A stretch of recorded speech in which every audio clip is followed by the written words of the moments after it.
हाय hello प्रेस लॉन नॉईस मराठी ब्लॉग मी तुमच्या सर्वांचं स्वागत आहे. आजचा दिवस तुम्हाला सर्वांना आरोग्यदायी आषाढ जाऊ विशेषच्या चरणी प्रार्थना. आजची रेसिपी त्याच्यामध्ये आपण कांदा टाकू तेलामध्ये, लसूण टाकला चिरलेला, लाकूडला कढीपत्ता, मिरची टाकू,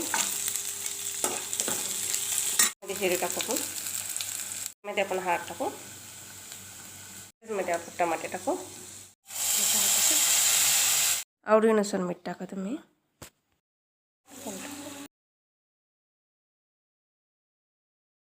झाकून ठेवू 15-20 मिनटं राहून ठेवू.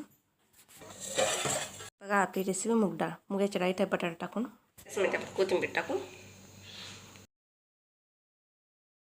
बघा आपली रेसिपी मूग डाळ, त्याच्यामध्ये बटाटा टाकून मस्त रेसिपी तोंडाची चव वाढवून देणारी अशी मूग डाळची. तर अशी रेसिपी करून बघा नक्की. मला कमेंट बॉक्समध्ये सांगा. लाईक करा, शेअर करा, सबस्क्राईब करा. भेटूया नवीन व्हिडिओमध्ये. बाय.